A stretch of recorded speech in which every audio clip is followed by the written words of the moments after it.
কিভাবে ঘরের এই ছোট্ট স্পেসটাকে একটা কালারফুল টি স্টেশনে কনভার্ট করলাম তা নিয়ে আজকে ভিডিও। প্রথমে সাইড বোর্ডটা রেডি করে নিব।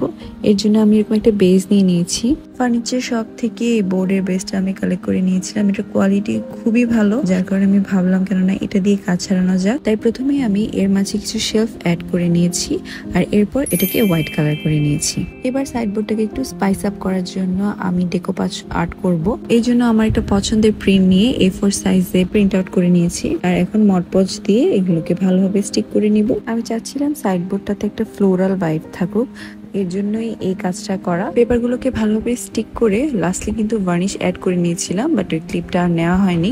অলরাইট, আমাদের ডেকোপাচ করা কিন্তু ডান। এবার শেলফগুলোকে অ্যাড করে নিব আর লাস্টলি দুটো গ্লাস ডোর অ্যাড করিয়ে নিয়েছি।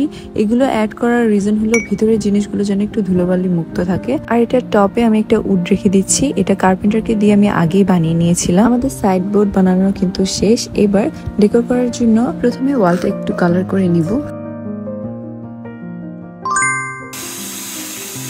কিছু উডেন শেলফ অ্যাড করে নিব, এর জন্য চারটে ড্রিল করে নিয়েছি। এবার শেলফগুলো অ্যাড করে নিচ্ছি। আমি এভাবেই শেলফ অ্যাড করতে পছন্দ করি, আমার আগের ভিডিওতেও দেখিয়েছিলাম। ব্র্যাকেটস দিয়ে অ্যাকচুয়ালি শেলফ অ্যাড করলে আমার কাছে দেখতে তেমন একটা ভালো লাগে না। ফাইনালি সবকিছু সেট হয়ে গেছে, এবার ডেকোর করার পালা। আর আমি প্রথমে গ্রিনারি অ্যাড করে নিচ্ছি, কাজ আমার গাছ অনেক পছন্দ। এরপর আমার টুকটাক কালেকশনগুলো দিয়ে স্পেসটাকে সাজিয়ে নিচ্ছি।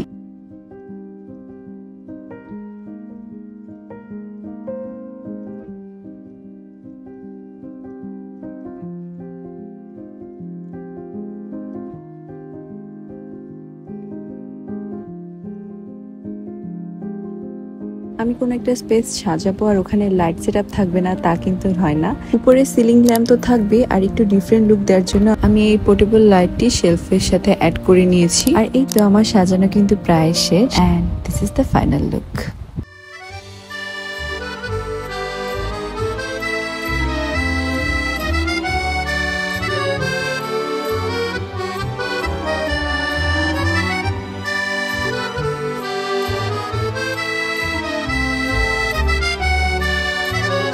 আজকের ভিডিওটি কিন্তু এই পর্যন্তই। কমেন্ট করে জানাতে ভুলবেন না ভিডিওটি কেমন লেগেছে।